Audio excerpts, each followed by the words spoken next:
Miss Madge Girdlestone. Mrs. Cooper Cooper. Miss A. De Winton. Mrs. Erlin. Miss Marion Terry.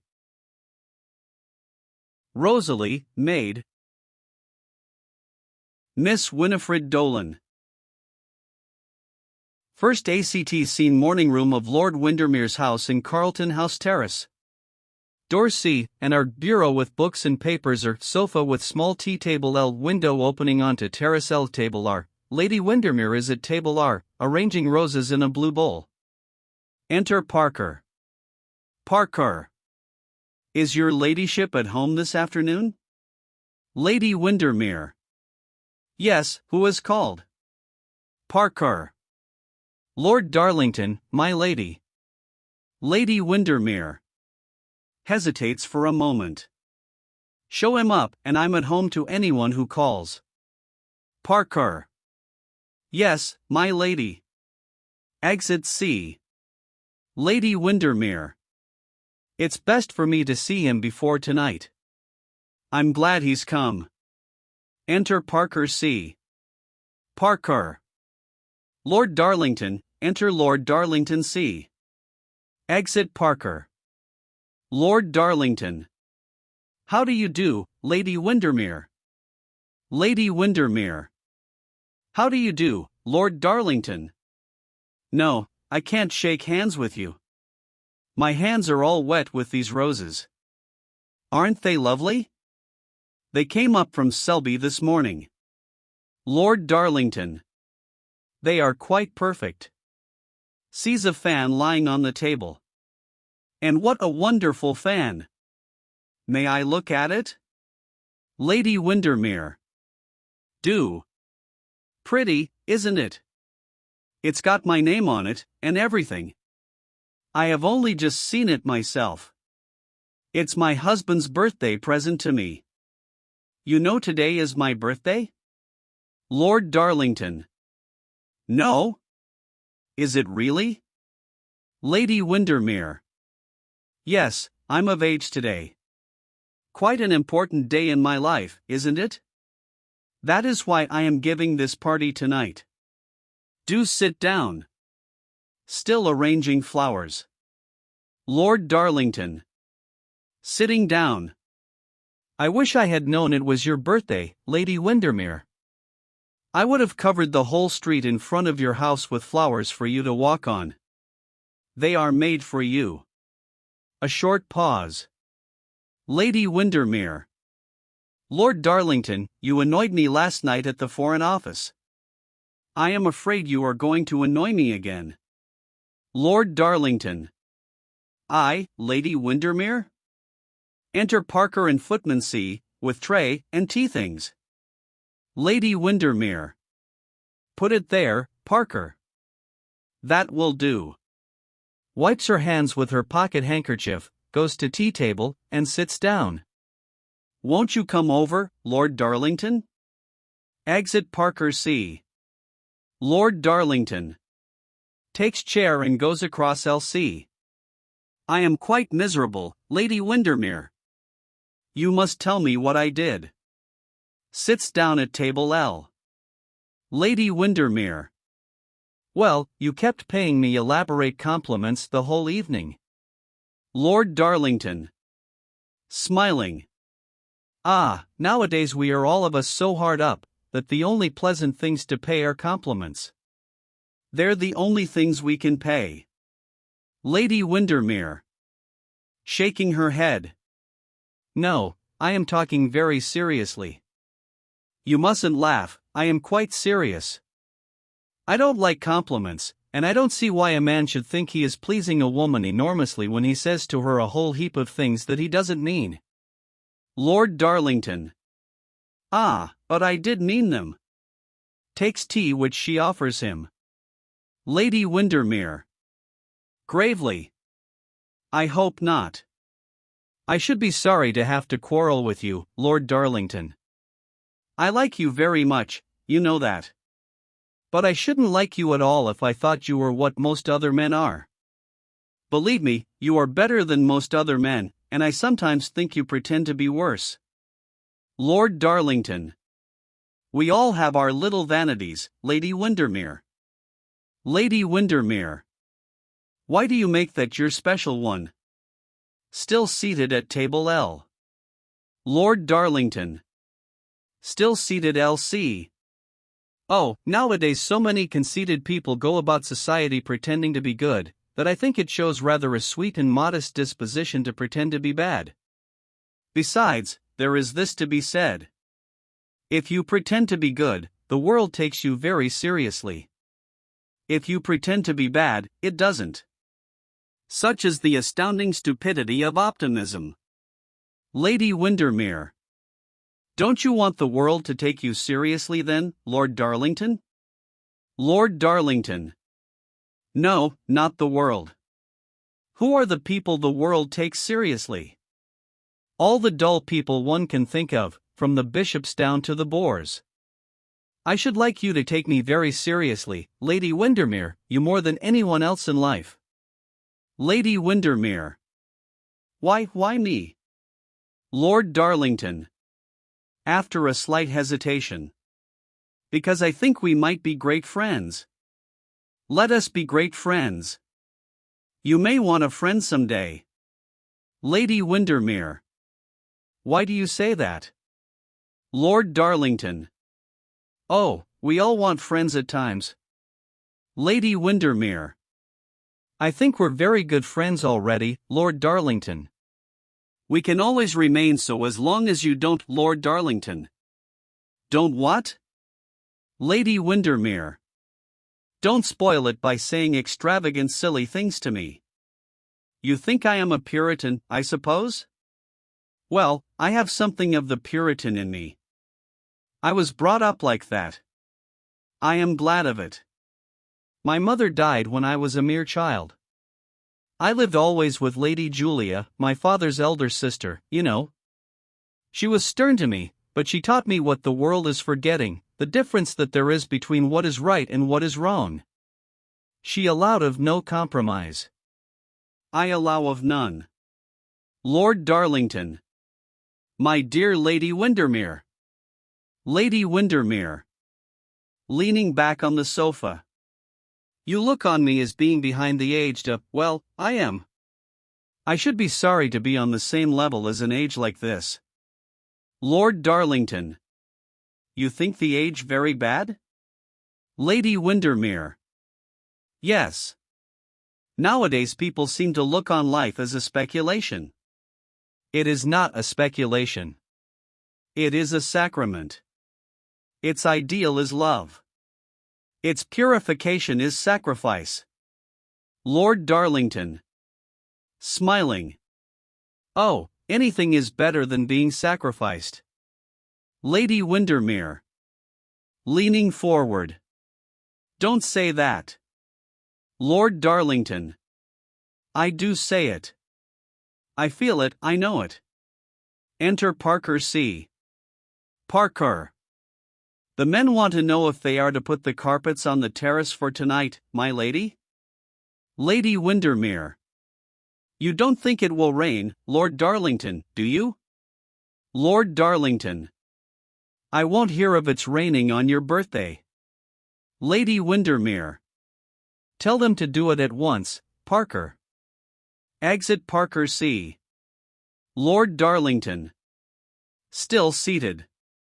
Do you think then, of course I am only putting an imaginary instance, do you think that in the case of a young married couple, say about 2 years married, if the husband suddenly becomes the intimate friend of a woman of, well, more than doubtful character, is always calling upon her, lunching with her, and probably paying her bills, do you think that the wife should not console herself?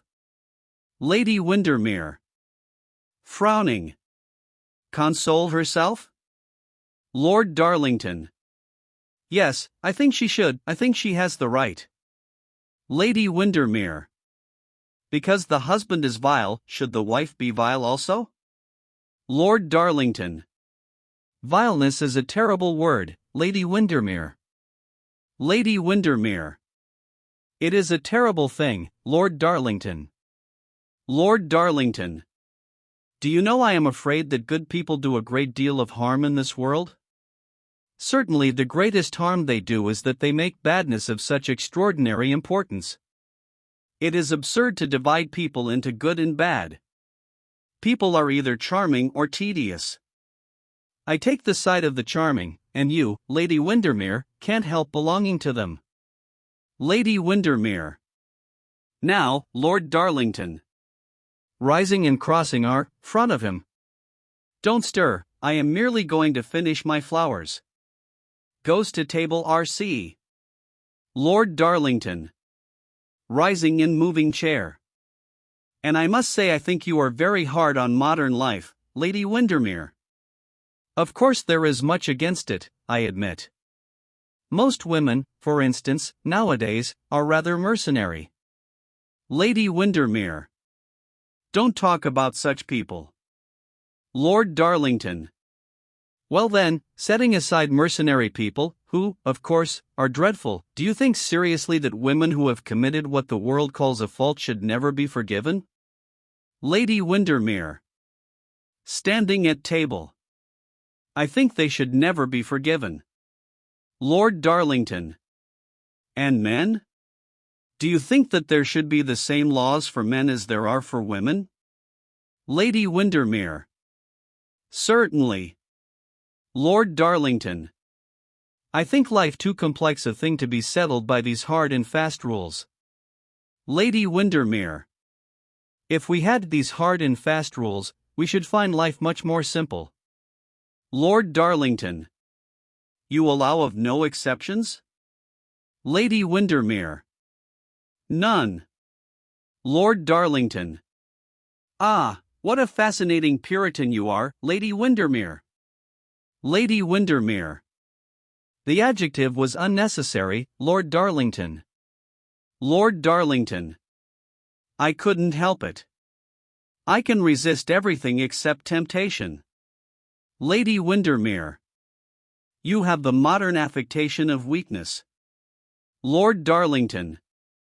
Looking at her. It's only an affectation, Lady Windermere. Enter Parker C. Parker. The Duchess of Berwick and Lady Agatha Carlisle. Enter the Duchess of Berwick and Lady Agatha Carlisle C. Exit Parker C. Duchess of Berwick. Coming down C, and shaking hands. Dear Margaret, I am so pleased to see you. You remember Agatha, don't you? Crossing LC. How do you do, Lord Darlington? I won't let you know my daughter, you are far too wicked. Lord Darlington. Don't say that, Duchess. As a wicked man I am a complete failure. Why, there are lots of people who say I have never really done anything wrong in the whole course of my life. Of course they only say it behind my back. Duchess of Berwick. Isn't he dreadful? Agatha, this is Lord Darlington. Mind you don't believe a word he says. Lord Darlington crosses RC. No tea, thank you, dear. Crosses and sits on sofa. We have just had tea at Lady Markby's. Such bad tea, too. It was quite undrinkable. I wasn't at all surprised. Her own son-in-law supplies it. Agatha is looking forward so much to your ball tonight, dear Margaret. Lady Windermere. Seated LC. Oh, you mustn't think it is going to be a ball, Duchess. It is only a dance in honor of my birthday. A small and early. Lord Darlington. Standing LC. Very small, very early, and very select, Duchess. Duchess of Berwick. On sofa L. Of course it's going to be select. But we know that, dear Margaret, about your house. It is really one of the few houses in London where I can take Agatha, and where I feel perfectly secure about dear Berwick. I don't know what society is coming to. The most dreadful people seem to go everywhere. They certainly come to my parties, the men get quite furious if one doesn't ask them. Really, someone should make a stand against it. Lady Windermere. I will, Duchess. I will have no one in my house about whom there is any scandal. Lord Darlington. Arcy, oh, don't say that, Lady Windermere. I should never be admitted. Sitting. Duchess of Berwick. Oh, men don't matter. With women it is different. We're good. Some of us are, at least. But we are positively getting elbowed into the corner. Our husbands would really forget our existence if we didn't nag at them from time to time, just to remind them that we have a perfect legal right to do so. Lord Darlington. It's a curious thing, Duchess, about the game of marriage, a game, by the way, that is going out of fashion. The wives hold all the honors, and invariably lose the odd trick. Duchess of Berwick. The odd trick? Is that the husband, Lord Darlington? Lord Darlington. It would be rather a good name for the modern husband. Duchess of Berwick. Dear Lord Darlington, how thoroughly depraved you are. Lady Windermere. Lord Darlington is trivial. Lord Darlington. Ah, don't say that, Lady Windermere. Lady Windermere. Why do you talk so trivially about life, then? Lord Darlington. Because I think that life is far too important a thing ever to talk seriously about it. Moves up C. Duchess of Berwick. What does he mean? Do, as a concession to my poor wits, Lord Darlington, just explain to me what you really mean. Lord Darlington. Coming down back of table. I think I had better not, Duchess. Nowadays to be intelligible is to be found out. Goodbye. Shakes hands with Duchess. And now, goes up stage, Lady Windermere, goodbye. I may come tonight, mayn't I? Do let me come. Lady Windermere. Standing up stage with Lord Darlington. Yes, certainly. But you are not to say foolish, insincere things to people. Lord Darlington.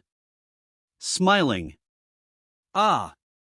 You are beginning to reform me. It is a dangerous thing to reform anyone, Lady Windermere. Bows, and exit C. Duchess of Berwick. Who has risen, goes C. What a charming, wicked creature. I like him so much. I'm quite delighted he's gone. How sweet you're looking. Where do you get your gowns? And now I must tell you how sorry I am for you, dear Margaret. Crosses to sofa and sits with Lady Windermere. Agatha, darling. Lady Agatha. Yes, Mamma. Rises. Duchess of Berwick. Will you go and look over the photograph album that I see there? Lady Agatha. Yes, Mamma. Goes to table up L. Duchess of Berwick. Dear girl. She is so fond of photographs of Switzerland. Such a pure taste, I think. But I really am so sorry for you, Margaret. Lady Windermere. Smiling. Why, Duchess? Duchess of Berwick.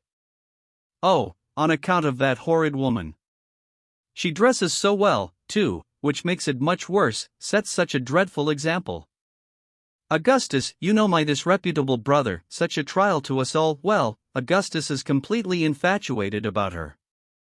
It is quite scandalous, for she is absolutely inadmissible into society. Many a woman has a past, but I am told that she has at least a dozen, and that they all fit. Lady Windermere. Whom are you talking about, Duchess? Duchess of Berwick. About Mrs. Erlyn. Lady Windermere. Mrs. Erlyn? I never heard of her, Duchess. And what has she to do with me? Duchess of Berwick. My poor child. Agatha, darling. Lady Agatha. Yes, Mamma. Duchess of Berwick. Will you go out on the terrace and look at the sunset? Lady Agatha. Yes, Mama. Exit through window, L. Duchess of Berwick. Sweet girl. So devoted to sunsets. Shows such refinement of feeling, does it not? After all, there is nothing like nature, is there? Lady Windermere. But what is it, Duchess? Why do you talk to me about this person? Duchess of Berwick. Don't you really know? I assure you we're all so distressed about it. Only last night at dear Lady Jansen's everyone was saying how extraordinary it was that, of all men in London, Windermere should behave in such a way. Lady Windermere. My husband, what has he got to do with any woman of that kind? Duchess of Berwick. Ah, what indeed, dear? That is the point. He goes to see her continually, and stops for hours at a time, and while he is there she is not at home to anyone. Not that many ladies call on her, dear, but she has a great many disreputable men friends, my own brother particularly, as I told you, and that is what makes it so dreadful about Windermere. We looked upon him as being such a model husband, but I am afraid there is no doubt about it. My dear nieces, you know the Seville girls, don't you? Such nice domestic creatures, plain, dreadfully plain, but so good. Well, they're always at the window doing fancy work, and making ugly things for the poor, which I think so useful of them in these dreadful socialistic days, and this terrible woman has taken a house in Curzon Street, right opposite them, such a respectable street, too. I don't know what we're coming to. And they tell me that Windermere goes there 4 and 5 times a week, they see him. They can't help it, and although they never talk scandal, of course, they remark on it to everyone. And the worst of it all is that I have been told that this woman has got a great deal of money out of somebody, for it seems that she came to London 6 months ago without anything at all to speak of, and now she has this charming house in Mayfair, drives her ponies in the park every afternoon and all since she has known poor dear Windermere. Lady Windermere. Oh, I can't believe it. Duchess of Berwick. But it's quite true, my dear. The whole of London knows it. That is why I felt it was better to come and talk to you, and advise you to take Windermere away at once to Hamburg or to Aix, where he'll have something to amuse him, and where you can watch him all day long. I assure you, my dear, that on several occasions after I was first married, I had to pretend to be very ill, and was obliged to drink the most unpleasant mineral waters, merely to get Berwick out of town. He was so extremely susceptible. Though I am bound to say he never gave away any large sums of money to anybody. He is far too high-principled for that. Lady Windermere. Interrupting. Duchess, it's impossible. Rising and crossing stage to see. We are only married 2 years. Our child is but 6 months old. Sits in chair of table. Duchess of Berwick. Ah, the dear pretty baby. How is the little darling? Is it a boy or a girl? I hope a girl. No, I remember it's a boy. I'm so sorry. Boys are so wicked. My boy is excessively immoral. You wouldn't believe at what hours he comes home. And he's only left Oxford a few months. I really don't know what they teach them there. Lady Windermere. Are all men bad? Duchess of Berwick. Oh, all of them, my dear, all of them, without any exception. And they never grow any better. Men become old, but they never become good. Lady Windermere. Windermere and I married for love. Duchess of Berwick. Yes, we begin like that. It was only Berwick's brutal and incessant threats of suicide that made me accept him at all, and before the year was out, he was running after all kinds of petticoats, every color, every shape, every material. In fact, before the honeymoon was over, I caught him winking at my maid, a most pretty, respectable girl. I dismissed her at once without a character. No, I remember I passed her on to my sister. Poor dear Sir George is so short-sighted, I thought it wouldn't matter. But it did, though it was most unfortunate. Rises. And now, my dear child, I must go, as we are dining out. And mind you don't take this little aberration of Windermere's too much to heart. Just take him abroad, and he'll come back to you all right. Lady Windermere. Come back to me? See, Duchess of Berwick. Elsie, yes, dear, these wicked women get our husbands away from us, but they always come back, slightly damaged, of course. And don't make scenes, men hate them. Lady Windermere. It is very kind of you, Duchess, to come and tell me all this. But I can't believe that my husband is untrue to me. Duchess of Berwick. Pretty child. I was like that once. Now I know that all men are monsters. Lady Windermere rings bell. The only thing to do is to feed the wretches well. A good cook does wonders, and that I know you have. My dear Margaret, you are not going to cry? Lady Windermere. You needn't be afraid, Duchess, I never cry. Duchess of Berwick. That's quite right, dear. Crying is the refuge of plain women but the ruin of pretty ones. Agatha, darling. Lady Agatha. Entering L. Yes, Mamma. Stands back of table LC. Duchess of Berwick. Come and bid goodbye to Lady Windermere, and thank her for your charming visit. Coming down again.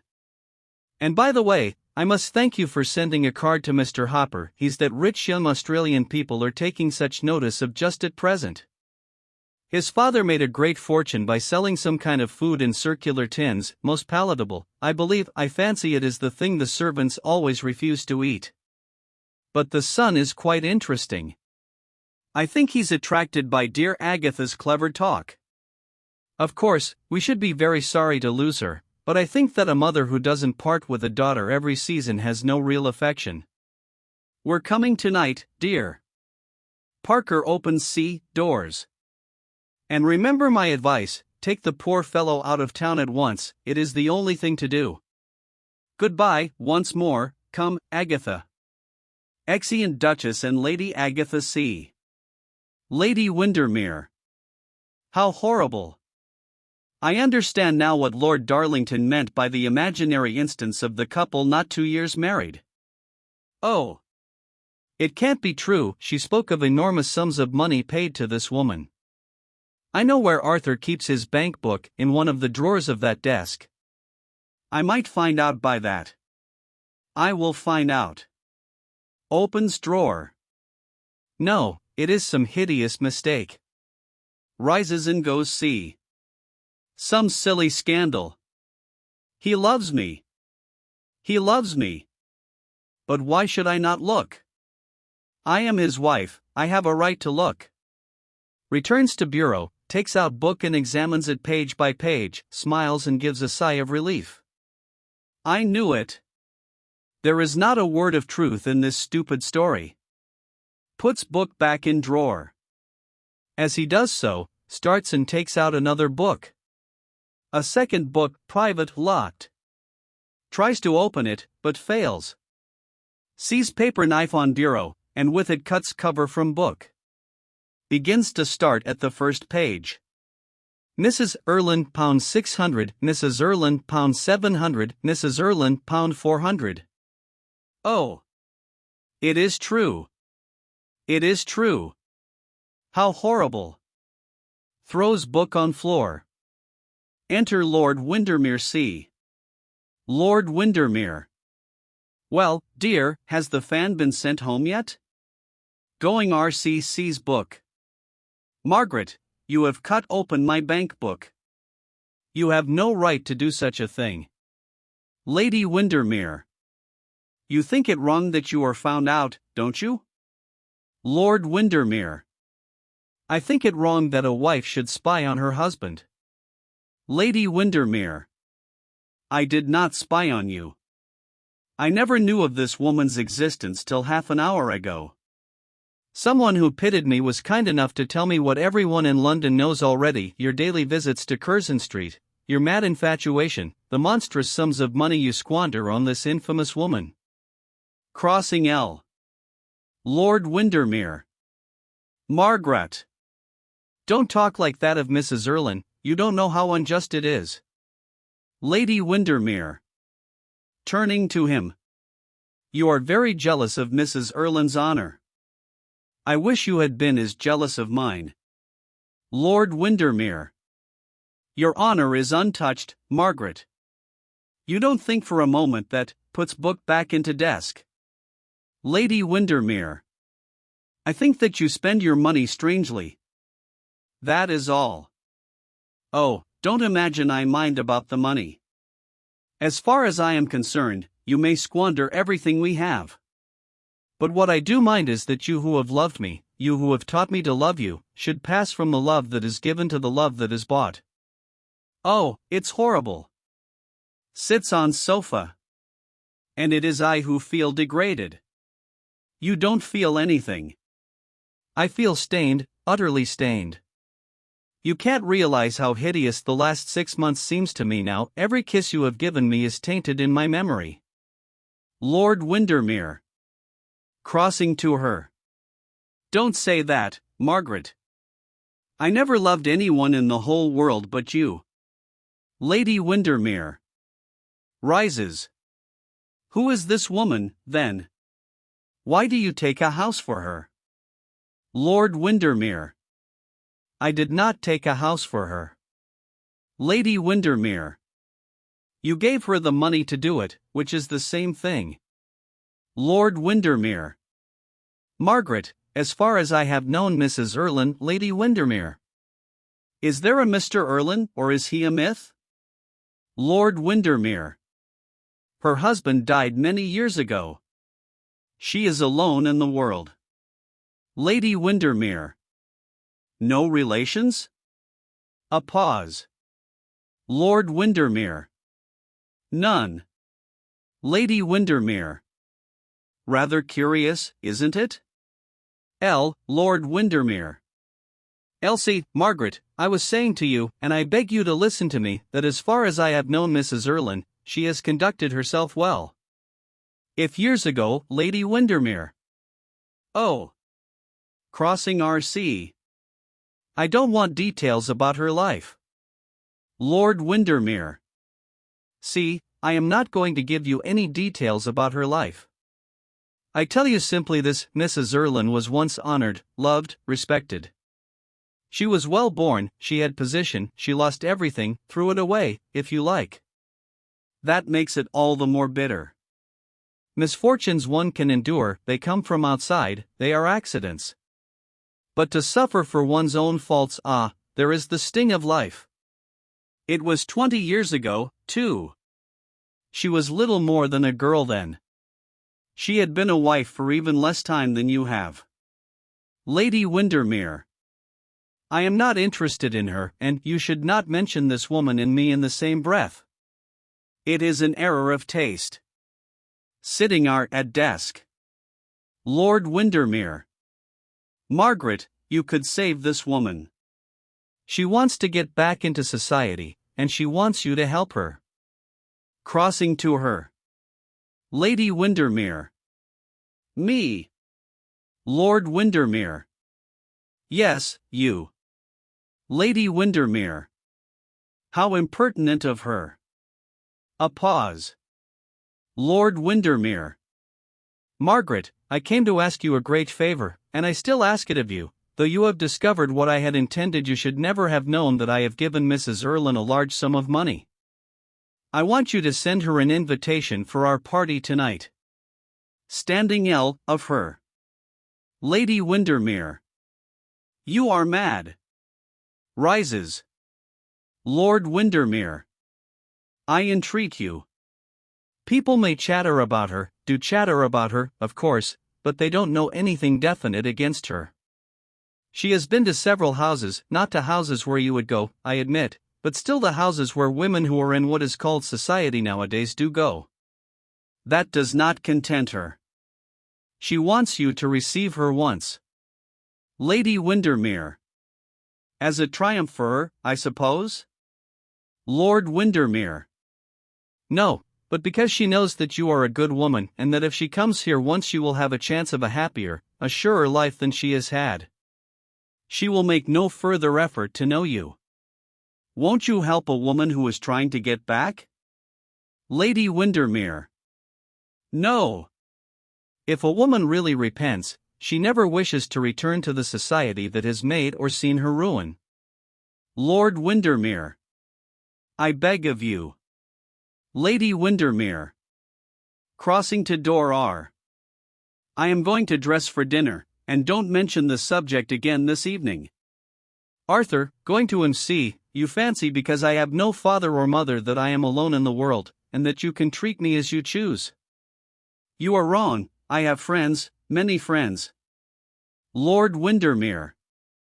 Elsie, Margaret, you are talking foolishly, recklessly. I won't argue with you, but I insist upon your asking Mrs. Erlynne tonight. Lady Windermere. R.C., I shall do nothing of the kind. Crossing L.C. Lord Windermere. You refuse? C. Lady Windermere.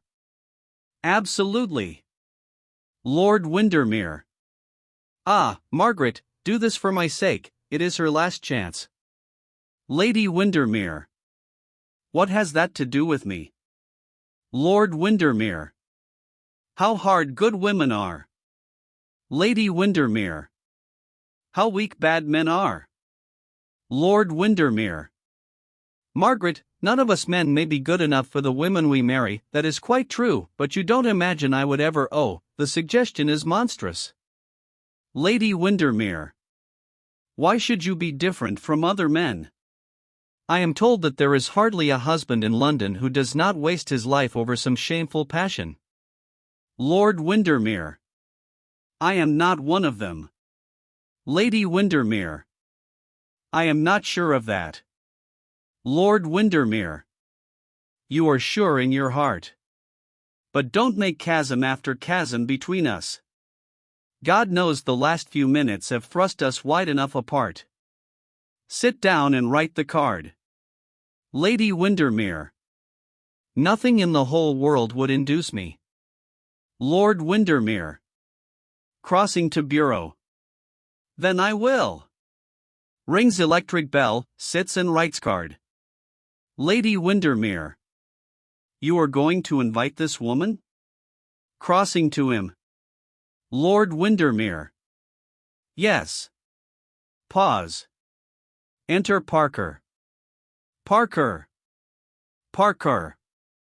Yes, my lord. Comes down L.C. Lord Windermere. Have this note sent to Mrs. Erlynne at number 84A, Curzon Street. Crossing to L.C. and giving note to Parker. There is no answer. Exit Parker C. Lady Windermere. Arthur, if that woman comes here, I shall insult her. Lord Windermere. Margaret, don't say that. Lady Windermere. I mean it. Lord Windermere. Child, if you did such a thing, there's not a woman in London who wouldn't pity you. Lady Windermere. There is not a good woman in London who would not applaud me. We have been too lax. We must make an example. I propose to begin tonight. Picking up fan. Yes, you gave me this fan today, it was your birthday present. If that woman crosses my threshold, I shall strike her across the face with it. Lord Windermere. Margaret, you couldn't do such a thing. Lady Windermere. You don't know me. Moves are. Enter Parker. Parker. Parker. Yes, my lady. Lady Windermere. I shall dine in my own room. I don't want dinner, in fact. See that everything is ready by 10:30. And, Parker, be sure you pronounce the names of the guests very distinctly tonight. Sometimes you speak so fast that I miss them. I am particularly anxious to hear the names quite clearly, so as to make no mistake. You understand, Parker? Parker. Yes, my lady. Lady Windermere. That will do. Exit Parker C. Speaking to Lord Windermere. Arthur, if that woman comes here, I warn you, Lord Windermere. Margaret, you'll ruin us. Lady Windermere. Us. From this moment my life is separate from yours. But if you wish to avoid a public scandal, write at once to this woman, and tell her that I forbid her to come here. Lord Windermere. I will not, I cannot, she must come. Lady Windermere. Then I shall do exactly as I have said. Goes R. You leave me no choice. Exit R. Lord Windermere. Calling after her. Margaret. Margaret. A pause. My God. What shall I do? I dare not tell her who this woman really is. The shame would kill her. Sinks down into a chair and buries his face in his hands.